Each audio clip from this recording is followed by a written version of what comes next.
আসসালামু আলাইকুম রহমতুল্লাহি ওয়া বারাকাতুহু। নাহমাদুহু ওয়া নুসাল্লি আলা রাসূলিহিল কারীম, আম্মা বা'দ, ফাআউযু বিল্লাহি মিনাশ শাইতানির রাজীম, ওয়াল আদিয়াতি যাবহা। সম্মানিত উপস্থিতি, আজকে আমাদের আলোচ্য বিষয় সূরা আদিয়াতের তাফসীর। তো সূরা আদিয়াত এটা মদিনায় অবতীর্ণ হয়েছে। এই সূরাটি মদিনায় অবতীর্ণ হয়েছে বলেছেন ইবনে আব্বাস রাদিয়াল্লাহু আনহু।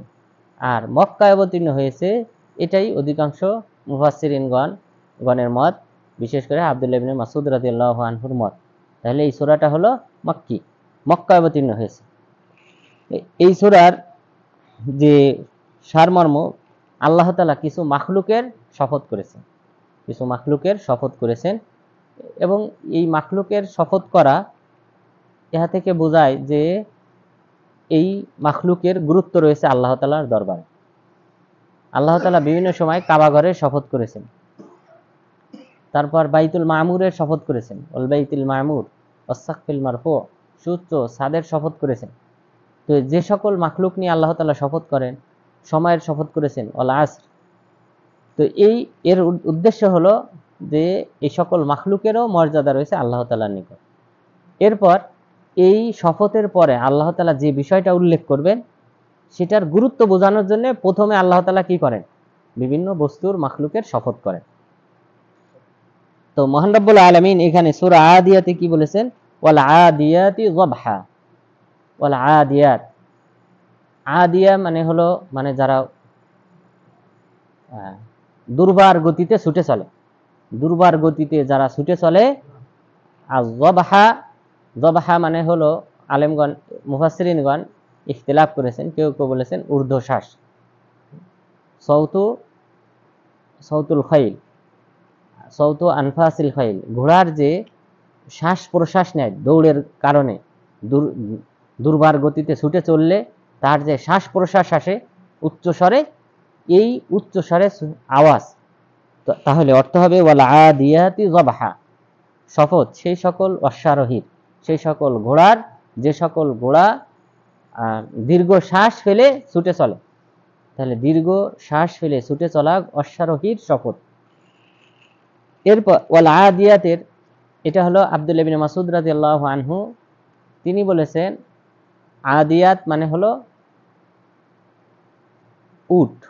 আর ইবনে আব্বাস রাদিয়াল্লাহু আনহু বলেছেন আদিয়াত মানে হলো ঘোড়া। তাহলে ইবনে মাসউদ রাদিয়াল্লাহু আনহু বলেছেন উট, আর ইবনে আব্বাস রাদিয়াল্লাহু আনহু এবং অধিকাংশ আলেমগণ বলেছেন, মুফাসসিরিনগণ বলেছেন যে ঘোড়া।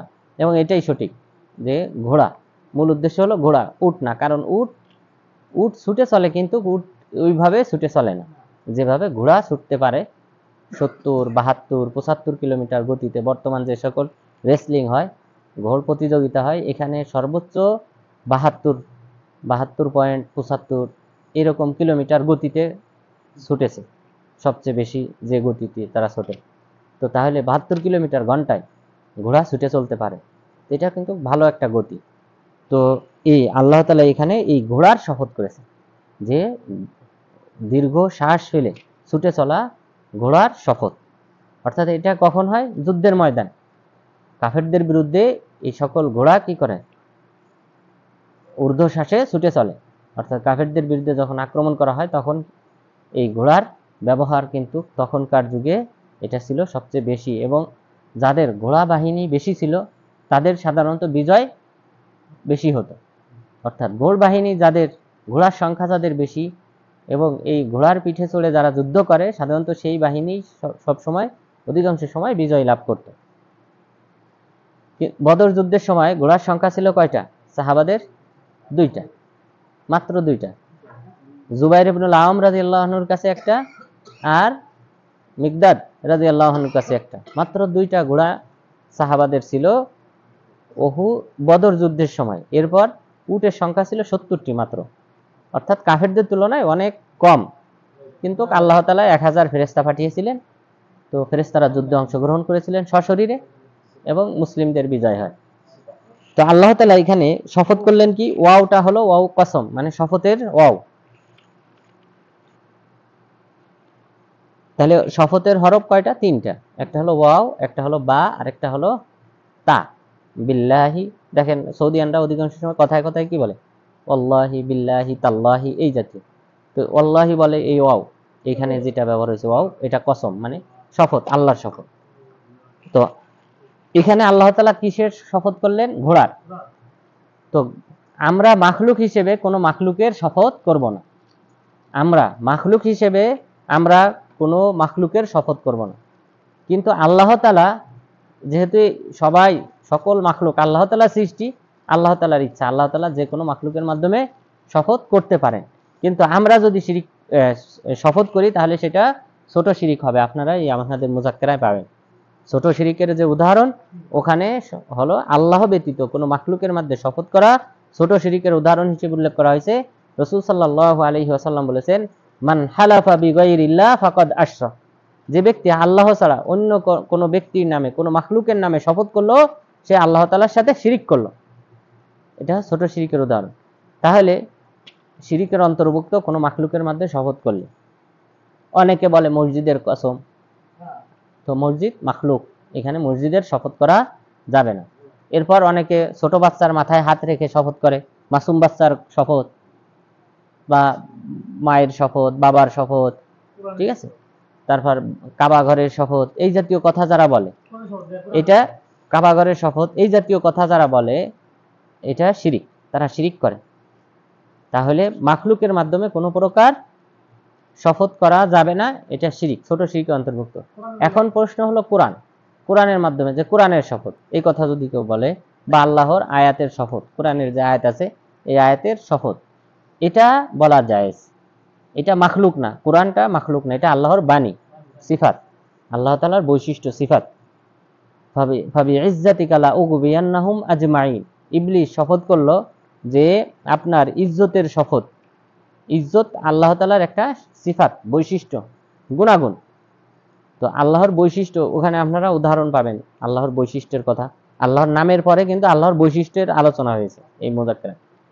তো এখানে ইবলিস শপথ করলো কিসে? আল্লাহর ইজ্জত, সম্মান, মান সম্মানের শপথ করেছে।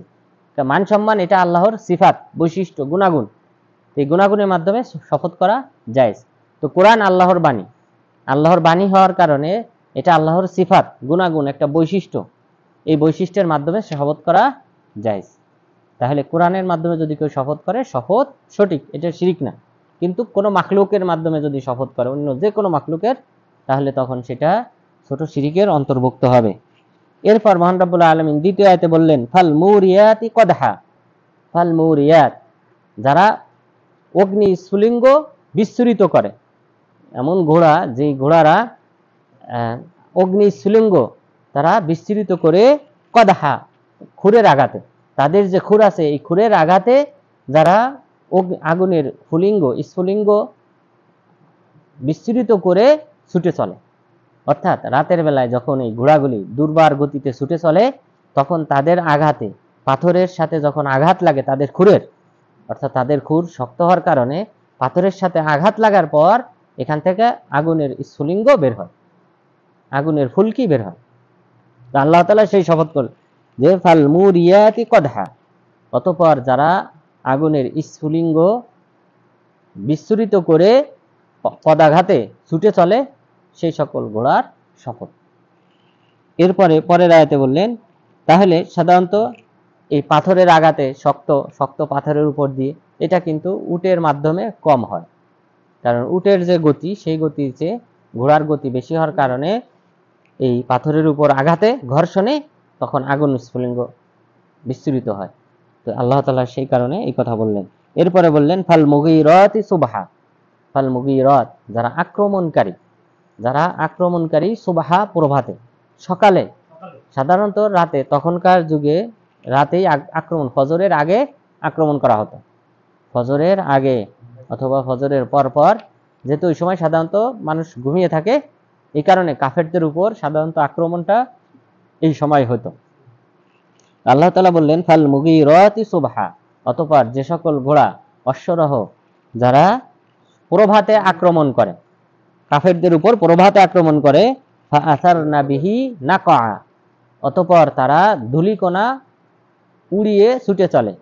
ফাআসারনা মানে উড়ায়, তাদের এই শা বেগে ছুটে চলার কারণে না কা মানে ধূলিকণা ওড়ে। তাহলে যারা প্রভাতে আক্রমণ করে এবং আক্রমণের ফলে বা ছুটে চলার ফলে তারা ধূলিকণা উড়ায়, এরপরে ফাওয়াসাতনা বিহি জামা, এরপর তারা এই শত্রু বাহিনীর অন্দর মহলে ভিতরে প্রবেশ করে, ঢুকে পড়ে। তাহলে অশ্বারোহী মাধ্যমে যে আক্রমণ করা হয় তা আল্লাহ তাআলা এই আয়াতগুলিতে এই ঘোড়ার শপথ করেছেন। এরপর এই শপথের পরে সাধারণত নিয়ম হলো আল্লাহ তাআলা কি করেন, গুরুত্বপূর্ণ একটা বিষয় উল্লেখ করেন। তাছাড়াও এই যে আক্রমণের কথা উল্লেখ করা হয়েছে, আব্দুল্লাহ ইবনে আব্বাস রাদিয়াল্লাহু আনহু বলেন, এই আয়াতগুলি তখন অবতীর্ণ হয় যখন রাসূল সাল্লাল্লাহু আলাইহি ওয়াসাল্লাম একটা বাহিনীকে পাঠান কাফেরদের বিরুদ্ধে আক্রমণ করার জন্য, কিন্তু তাদের আর কোনো সংবাদ পাচ্ছিলেন না যে তারা কোথায় আছে, কাফেরদের সাথে তাদের কি আক্রমণ হলো কিনা, মোকাবেলা হলো কিনা, এবং তাদের জয় হলো না পরাজয় হলো, কোনো খবর রাসূল সাল্লাল্লাহু আলাইহি সাল্লামের কাছে ছিল না। তখন আল্লাহ তাআলা এই সূরা অবতীর্ণ করে জানিয়ে দিলেন যে এই অশ্বারোহী বাহিনী বা এই আক্রমণকারী বাহিনী যে যারা গিয়েছে তারা ভালো আছে, এই মর্মে আল্লাহ তাআলা এই সূরাটি অবতীর্ণ করেছেন। এখন এই যে শপথ করা হলো, তাহলে এখানে কয়েকটা বিষয়, একটা হলো ঘোড়ার প্রশংসা, এরপরে জিহাদ, আল্লাহর রাস্তায় জিহাদ করার প্রশংসা রয়েছে এই আয়াতগুলির মাঝে নিহিত। তাহলে ঘোড়া তখনকার যুগের এটাই ছিল আক্রমণের শ্রেষ্ঠ পন্থা, এই কারণে আল্লাহ তাআলা এই ঘোড়ার মাধ্যমে আক্রমণের কথা বলেছেন। এরপরে বলেছেন ইন্নাল ইনসানা লিরাব্বিহি লাকানুত। শপথের পরে সাধারণত আল্লাহ তাআলা গুরুত্বপূর্ণ বিষয় উল্লেখ করেন। এখানে আল্লাহ তাআলা গুরুত্বপূর্ণ একটা বিষয় উল্লেখ করেছেন, তা হলো ইন্নাল ইনসানা লিরাব্বিহি লাকানুত, নিশ্চয়ই মানুষ তার রবের প্রতি অকৃতজ্ঞ। আল্লাহ তাআলার যে নিয়ামত দিয়েছেন, আনুদ বলা হয়, কানুদ বলা হয় কাফুর লিন নিয়ামা, নিয়ামতের কুফরি করা। অর্থাৎ আমরা আল্লাহ তাআলার অনেক নিয়ামত পাই, কিন্তু আমরা আল্লাহ তাআলার এই নিয়ামতের শুকরিয়া আদায় করি না। এই কারণে আল্লাহ তাআলা বললেন ইন্নাল ইনসানা, নিশ্চয়ই মানুষ। এখানে আলেমগণ বলেছেন বাদুল ইনসান, এখানে আলিফ লাম যে আছে ইনসানের শুরুতে, নিয়ম অনুযায়ী জিন্স পুরা মানব জাতিকে বোঝানোর কথা, কিন্তু কিছু কিছু আলেমগণ বলেছেন, মুফাসসিরিনগণ বলেছেন এখানে উদ্দেশ্য বাদুল ইনসান, কিছু কিছু মানুষ আল্লাহ তাআলার রবের নিয়ামতের অকৃতজ্ঞ, এবং বিশেষ করে কাফেররা। কাফের বলা হয়, কুফুর শব্দের অর্থ, শাব্দিক অর্থ হলো গোপন করা, তো আল্লাহর নিয়ামতকে গোপন করা অথবা সত্যকে জানার পর গোপন করা, এই কারণে তাদেরকে কাফের বলা হয়। তো এখানে আল্লাহ তাআলা বললেন মানুষ তার রবের প্রতি অকৃতজ্ঞ। তাহলে কুফরুন নিয়ামা, নিয়ামতের কুফরি করা। কেউ কেউ বলেছেন কুফরুল হক, সত্যকে অস্বীকার করা। তাহলে মানুষের মধ্যে অনেকে আছে যারা সত্যকে অস্বীকার করে, তার মানে তাহলে হবে কাফেররা। আর নিয়ামতের কথা যদি বলা হয় তাহলে মুসলিম কাফের সবাই অন্তর্ভুক্ত, কারণ আমরাও আল্লাহর নিয়ামতের শুকরিয়া যেভাবে আদায় করা দরকার সেভাবে আমরা আদায় করি না, তো এখানে মুসলিমরাও অন্তর্ভুক্ত। ওয়া ইন্নাহু আলা যালিকা লাশাহিদ, নিশ্চয়ই সে অর্থাৎ এই মানুষ সে নিজেও যে আল্লাহর নিয়ামতের অকৃতজ্ঞ সেই বিষয়ে সে নিজেই সাক্ষী। ওয়া ইন্নাহু আলা যালিকা লাশাহিদ, নিশ্চয়ই সে নিজেও সাক্ষী, অর্থাৎ আমরাও স্বীকার করি যে আমরা আল্লাহর কৃতজ্ঞতা যথাযথভাবে আদায় করি না। আল্লাহ তাআলা আমাদেরকে যে নিয়ামত দিয়েছেন, এই যে শ্বাস প্রশ্বাস নেওয়ার, শ্বাস প্রশ্বাস, যাদের শ্বাসকষ্ট আছে তারা যখন আইসিইউতে থাকে প্রতি রাতের বিনিময়ে তারা কত টাকা দেয়? চিন্তা করেন, যদি আমরা প্রত্যেককে যদি এই টাকা পে করতে হইতো, যে আল্লাহর একটা সাধারণ নিয়ামত, আমাদের কাছে এটা কিছুই না, কিন্তু ওই হাঁপানি রোগীর কাছে আপনি জিজ্ঞাসা করেন এটা কত বড় নিয়ামত, সে তার কাছে মনে হয় সে যেন সুইয়ের ওই ছিদ্র দিয়ে সে যেন কি নিতেছে, শ্বাস প্রশ্বাস নিতেছে। এত কষ্টদায়ক শ্বাস প্রশ্বাস যারা হাঁপানি রোগী তাদের কাছে। তা আল্লাহ তাআলা এই নিয়ামতটা আমরা স্বাভাবিকভাবে গ্রহণ করতেছি, কোনো কোনো কি নাই, কোনো কিছু পে করতে হয় না। কিন্তু অক্সিজেন, যে অক্সিজেনটা এই প্রকৃতি থেকেই নেওয়া, আল্লাহ তাআলার এই বাতাস থেকেই তারা সংগ্রহ করে, পানি থেকে সংগ্রহ করে সেই অক্সিজেনটাই আমার আপনার মাঝেই দেয় বা হাঁপানি রোগীদেরকেই দেয়, কিন্তু সেখানে যে বিলটা আসে প্রতি রাতে, এই বিলটাই যদি আমাদেরকে পে করতে হইতো তাহলে আমাদের করুণ পরিণতি হতো। তো আল্লাহ তাআলার এইভাবে হাজারটা নিয়ামত আল্লাহ তাআলা আমাদেরকে দিয়েছেন। চোখের নিয়ামত চিন্তা করেন, চোখটা যদি না থাকতো, আমরা যদি চোখেই না দেখতাম, তাহলে আমাদের কোনো মূল্য থাকতো এই সমাজে? যারা অন্ধ আছে আপনাদের এলাকায় আশেপাশে, তাদেরকে সমাজের মানুষ কি কোনো মূল্য করে? তাহলে এই আমাদের এই নিয়ামতটা থাকা কত বড় একটা ফ্যাসিলিটি। কোনো ব্যক্তি যদি একটা পা না থাকে, সমাজে তার কোনো মূল্য আছে? তাহলে আমরা আল্লাহ তাআলা আমাদেরকে এই সব দিক থেকে, নানান দিক থেকে আমাদেরকে অনেক ভালো রেখেছেন, সুখে রেখেছেন। তো এই শুকরিয়াগুলি আমাদেরকে আদায় করতে হবে। অঙ্গ প্রত্যঙ্গের শুকরিয়া আদায় হয় আল্লাহ তাআলার তাসবিহ পাঠ করার মাধ্যমে। সুবহানাল্লাহ, সুবহানাল্লাহি ওয়া বিহামদিহি, এই বাক্য পাঠ করার মাধ্যমে আল্লাহ তাআলার নিয়ামতের শুকরিয়া আদায় হয়। যদি কেউ 100 বার প্রতিদিন সকালে অথবা সন্ধ্যায় যদি পাঠ করে, তার পাপের সংখ্যা যদি হয় সমুদ্রের ফেনা সমান, তবু আল্লাহ তাআলা ক্ষমা করে দেন এই ইসের মাধ্যমে, এই আল্লাহর তাসবিহ পাঠ করার মাধ্যমে। এরপর আল্লাহ তার তাসবিহ পাঠ করার মাধ্যমে আমাদের অঙ্গ প্রত্যঙ্গে যে 360টি জোড়া আছে, অর্থাৎ আমাদের এই নখে জোড়া আছে, এখানে জোড়া আছে, প্রতিটা আঙ্গুলের করে করে 3টা করে জোড়া আছে। এভাবে হিসেব করলে তারপর হাতে, কবজিতে, পায়ের আঙ্গুল, পায়ে, তারপর পুরা বডিতে জোড়াগুলা রাসূল সাল্লাল্লাহু আলাইহি ওয়াসাল্লাম 360টির কথা বলেছেন। তো এই 360টি জোড়ার কৃতজ্ঞতা আদায় হবে আল্লাহ তাআলা তাসবিহ পাঠ করার মাধ্যমে। সুতরাং আমাদেরকে বেশি বেশি সুবহানাল্লাহি ওয়া বিহামদিহি এই বাক্য পাঠ করতে হবে। এরপর সুবহানাল্লাহ, আলহামদুলিল্লাহ, আল্লাহু আকবার, লা ইলাহা ইল্লাল্লাহ, লা হাওলা ওয়ালা কুওয়াতা ইল্লা বিল্লাহ, এই জিকিরের বাক্যগুলো আমাদেরকে বেশি বেশি পাঠ করতে হবে। তাহলে আল্লাহ তাআলার শুকরিয়া আদায় হবে। এরপর তাহলে অধিকাংশ মানুষ আল্লাহ তাআলার অকৃতজ্ঞ এবং সে নিজেও এটা সাক্ষী, সে নিজেও এটার সাক্ষী প্রদান করে। তো এটা এই অর্থটা করেছেন অধিকাংশ মুফাসসিরিনগণ। অধিকাংশ মুফাসসিরিনগণ এটাই বলছেন যে ওয়া ইন্নাহু, অর্থাৎ মানুষ, সে নিজেও সাক্ষী তার এই অপরাধের ব্যাপারে। আর ইবনে মাসউদ রাদিয়াল্লাহু আনহু তিনি অর্থ করেছেন ওয়া ইন্নাহু দ্বারা উদ্দেশ্য আল্লাহ তাআলা, অর্থাৎ আল্লাহ তাআলা জানেন তার এই অপরাধের কথা। আল্লাহ তাআলা নিজে সাক্ষী তার এই অপরাধের কথা, অর্থাৎ সে যে অকৃতজ্ঞ এই বিষয়ে আল্লাহ তাআলা সাক্ষী। তাহলে দুইটা অর্থ, একটা হলো আল্লাহ তাআলা, প্রথম কথাটা যেটা, এটা হলো হাসান আল বাসরি রাহিমাহুল্লাহ তিনি বলেছেন। আর দ্বিতীয়টা যেটা, এটা ইবনে মাসউদ রাদিয়াল্লাহু আনহু বলেছেন। তবে আয়াতের দিকে লক্ষ্য করলে প্রথম অর্থটা, অর্থাৎ হাসান বাসরি রাহিমাহুল্লাহ যে অর্থটা করেছেন যে মানুষ সে নিজেও সাক্ষী যে সে আল্লাহ তাআলার অকৃতজ্ঞ, এটাই সঠিক অর্থ। এরপরে পরের আয়াতে আল্লাহ তাআলা বলেছেন ওয়া ইন্নাহু লিহুব্বিল খাইরি লাশাদীদ। তাহলে এক তো অকৃতজ্ঞ, এরপরে ওয়া ইন্নাহু লিহুব্বিল খাইর, নিশ্চয়ই সে, খাইর মানে এখানে ধন সম্পদ, ধন সম্পদের প্রতি তার যে আসক্ত, লাশাদীদ প্রবল, সে প্রবল ভাবে তার ধন সম্পদকে ভালোবাসে। অর্থাৎ টাকা পয়সা, জমি জামা, তারপর যে সকল সম্পদ আছে, পশু প্রাণী, যে যে ধরনের সম্পদ তার আছে, সেই সকল সম্পদের প্রতি তার যে মোহ, তার যে ভালোবাসা, এটা হলো প্রবল। সে প্রবল বেগে এটা ভালোবাসে। অর্থাৎ এটা নিন্দনীয় কখন?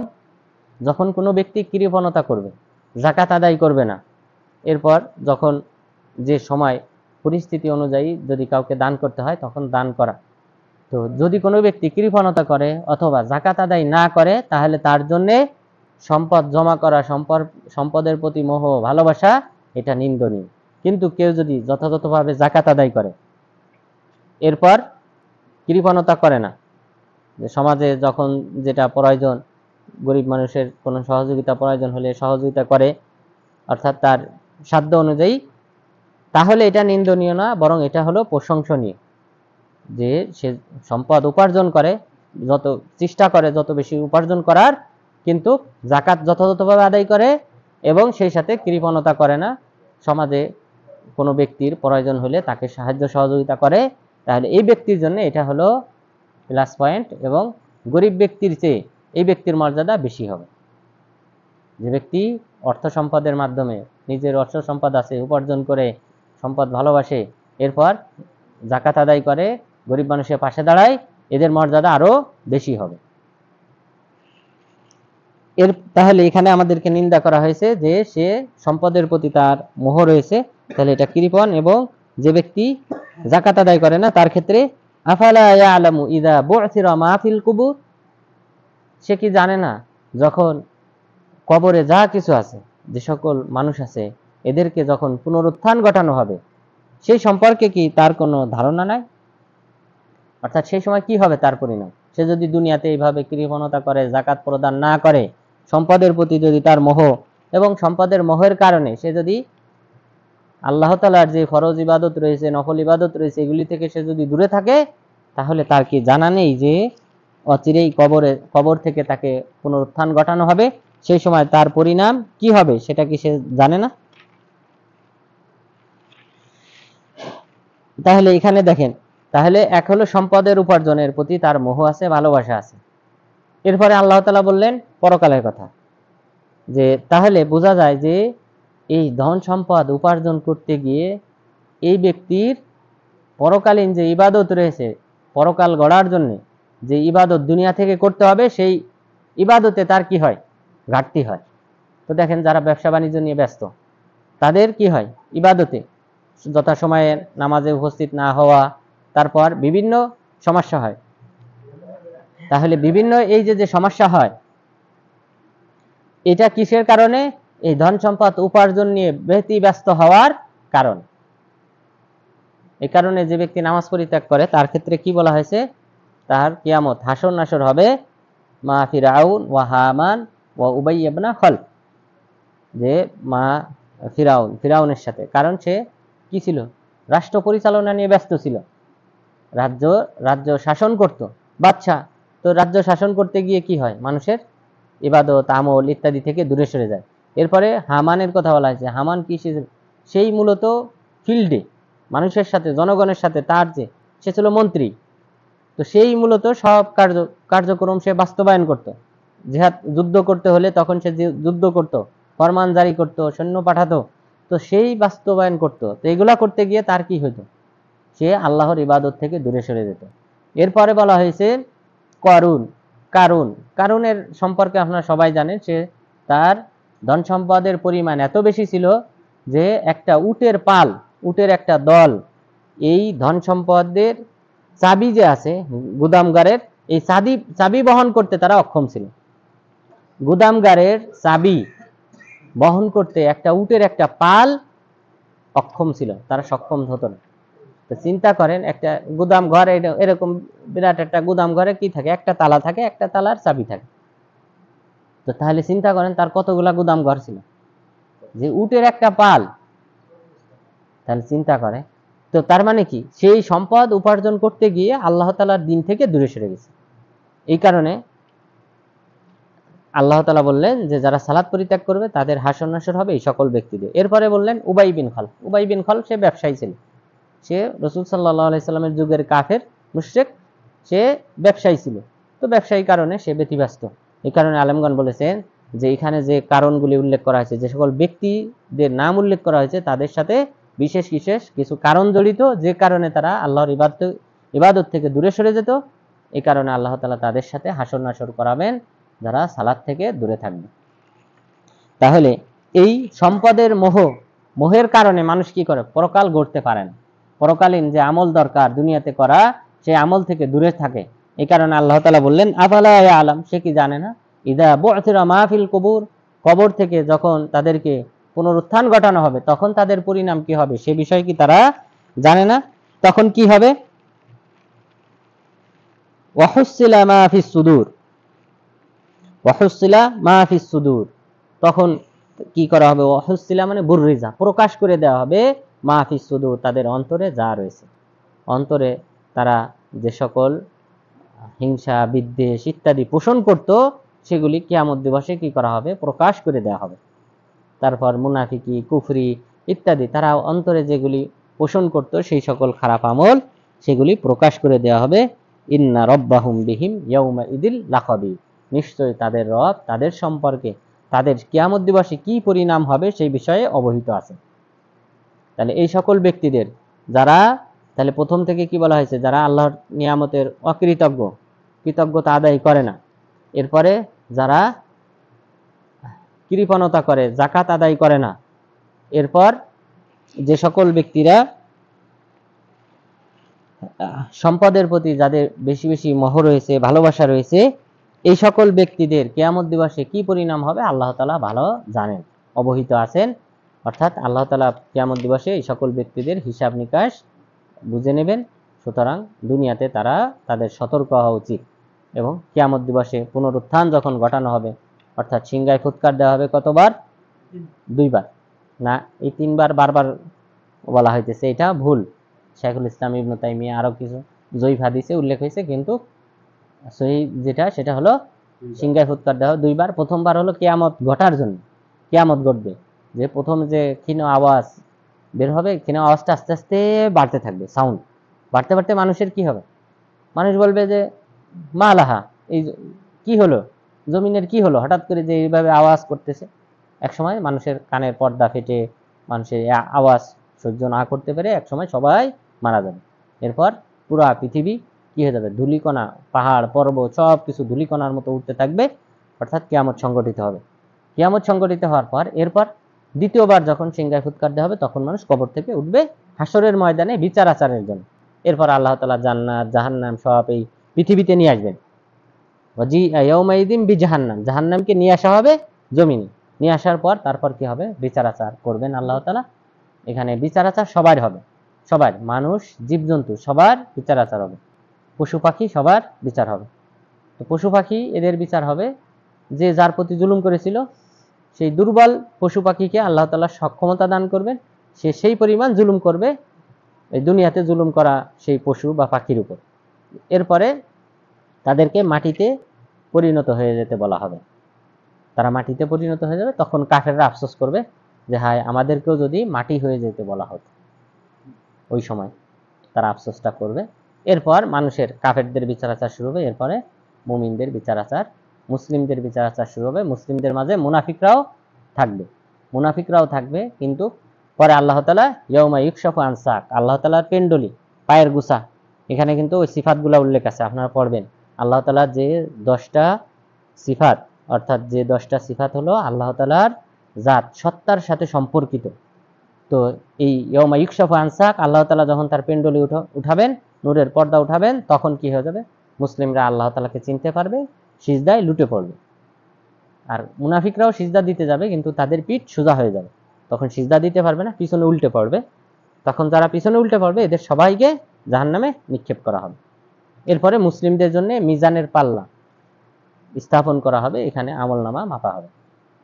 তো আল্লাহ তাআলা এই সূরাতে আমাদেরকে এই পরকাল সম্পর্কে, এখানে যেহেতু কসম করেছেন কিসের, ঘোড়ার, এরপরে তার মানে এখানে জিহাদ যে আল্লাহ তাআলার একটা শ্রেষ্ঠ আমল, সেটাও নিহিত রয়েছে এর মাঝে। এরপরে এই শপথের পরে আল্লাহ তাআলা উল্লেখ করেছেন যে গুরুত্বপূর্ণ, আমরা যে দুনিয়া নিয়ে ব্যস্ত এবং দুনিয়ার মোহ, দুনিয়ার প্রতি ভালোবাসা, দুনিয়ার সম্পদের প্রতি যে ভালোবাসা, এটা যেন আমাদেরকে ধর্ম থেকে দূরে সরে না যায়, দূরে সরে না নেয়। এবং আমরা এই সম্পদের যে যথাযথ হক আছে, যাকাত আদায় করা, কৃপণতা না করা, এটার মাধ্যমে আমাদেরকে কি করতে হবে, সম্পদ উপার্জন করতে হবে এবং সেই সাথে এই সম্পদের যথাযথ হক আদায় করতে হবে। তাহলে আমাদের পরকালে উপকারে আসবে। কিন্তু এই সম্পদ উপার্জন নিয়ে আমাদের ব্যতিব্যস্ত হয়ে পড়া, পরকালকে ভুলে যাওয়া, এটা হলো নিন্দনীয়। এই কারণে আল্লাহ তাআলা বলেছেন, আফালা ইয়ালামু ইযা বু'থিরা মা ফিল কুবুর, তারা কি জানে না যখন কবরবাসীকে যখন পুনরুত্থান ঘটানো হবে, উত্তোলন করা হবে, তখন কি হবে, এই পরিণাম সম্পর্কে কি তারা জানে না? তো এই পরকালীন সফলতার জন্য আল্লাহ তাআলা আমাদেরকে যেন প্রচেষ্টা করার তৌফিক দান করেন এবং সেই সাথে আল্লাহ তাআলা যেন আমাদের সবাইকে জান্নাতুল ফিরদাউসে যাওয়ার তৌফিক দান করেন। আমিন। আকুলু কাওলি হাদা ওয়াস্তাগফিরুল্লাহ লি ওয়া লাকুম ওয়া লিসাইরিল মুসলিমিন।